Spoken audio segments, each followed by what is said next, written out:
Selamat pagi saudara-saudara yang saya kasih dalam Kristus. Pada pagi hari ini saya ingin menyampaikan sebuah sharing tentang kebahagiaan. Apa itu kebahagiaan? Banyak orang menafsirkan bahwa kebahagiaan itu adalah jika pertama ia mempunyai rumah yang bagus.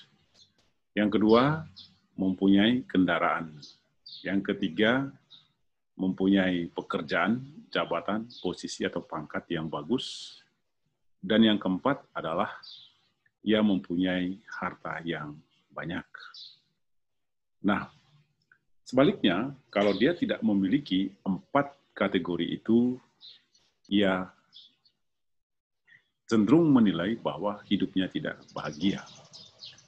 Tapi pertanyaannya adalah, apakah ukuran kebahagiaan itu memang berdasarkan 4 kriteria itu? Ya.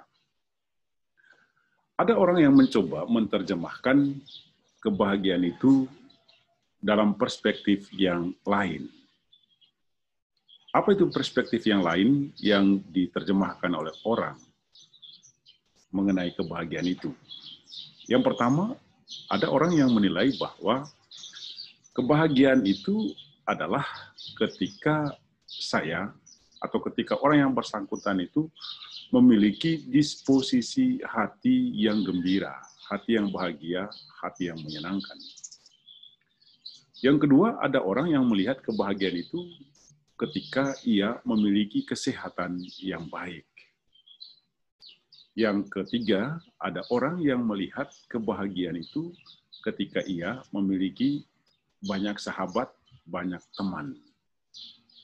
Nah, di sini ada 2 kelompok. Kelompok yang pertama adalah kelompok yang melihat kebahagiaan itu dari sisi materi, dan kelompok yang kedua adalah orang yang melihat kebahagiaan itu dari sisi non-materi. Mari kita mengurai 2 kelompok ini. Ya. Kelompok yang pertama yang melihat kebahagiaan dari sisi materi biasanya adalah orang-orang yang selalu mencari dan mencari. Ia tidak pernah merasa cukup. Ya, kalau sudah dapat yang dia inginkan, pasti ada keinginan baru yang muncul. Demikian seterusnya. Singkat kata, orang-orang seperti ini adalah orang yang tidak pernah merasa puas dengan apa yang dimiliki. Kelompok orang yang kedua adalah orang yang selalu bersyukur dengan apa yang dimiliki. Ya. Apa yang ada, apa yang terjadi, dia selalu bersyukur.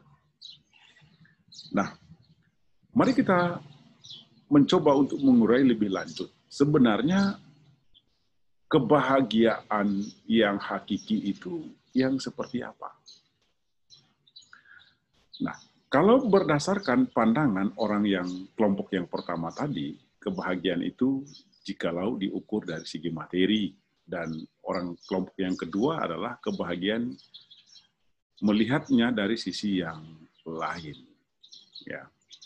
Kalau kita gabungkan kedua hal ini, ya, materi dan non-materi, apa yang terjadi? Ya.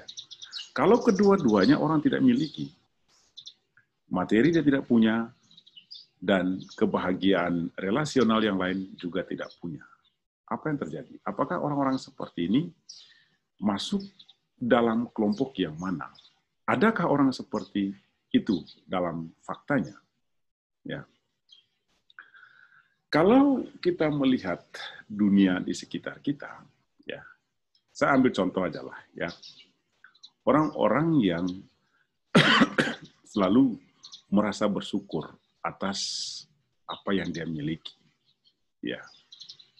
Ada orang-orang yang berbahagia yang hidup apa adanya. Bahkan secara kasat mata kita tidak melihat bahwa mereka punya apa-apa.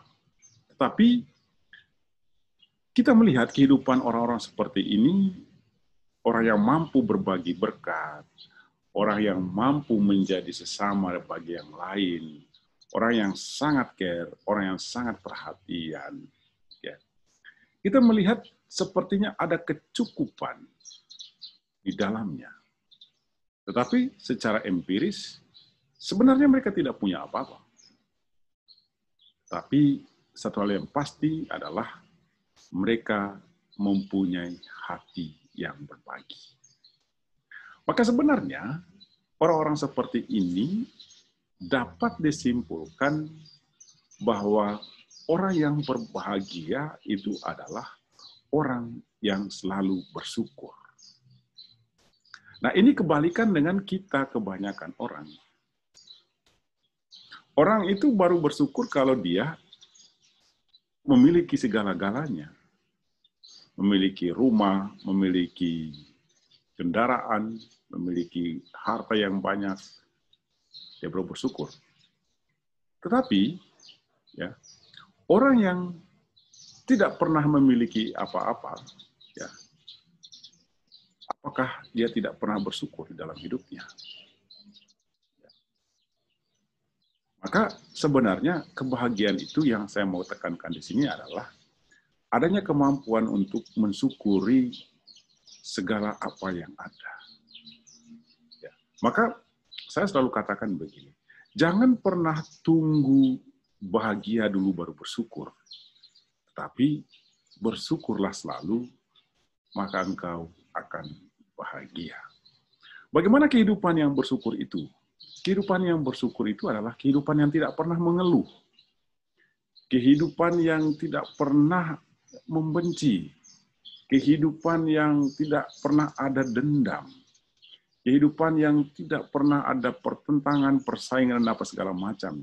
Tetapi dia menjalani kehidupan itu dengan sebaik-baiknya dan selalu bersyukur atas setiap peristiwa yang dia alami. Nah, pasti orang yang selalu bersyukur itu adalah orang yang selalu berbahagia. Saudara-saudara, saya yakin dengan ungkapan itu. Orang yang selalu bersyukur pasti adalah orang yang berbahagia. Sebaliknya, orang yang tidak pernah bersyukur, sekalipun dia memiliki segala-galanya, dia orang yang tidak berbahagia. Maka, katekesi saya untuk hari ini adalah satu, bersyukurlah selalu, pasti engkau akan bahagia. Jangan tunggu bahagia dulu baru bersyukur, tetapi selalu bersyukur dengan segala apa yang ada, dengan segala apa yang kita miliki, dan pasti engkau akan menikmati hidup yang bahagia. Oleh karena itu, selamat untuk selalu bersyukur dalam setiap kehidupan kita, apapun bentuk-bentuknya. Apapun itu bentuk kehidupan kita, tantangan, penderitaan, perjuangan, segala macam, selalu bersyukur, dan pasti selalu ada blessing di balik setiap peristiwa-peristiwa kehidupan kita. Doa saya, semoga Anda selalu diberkati Tuhan dan selalu memiliki hati yang penuh syukur. Tuhan memberkati.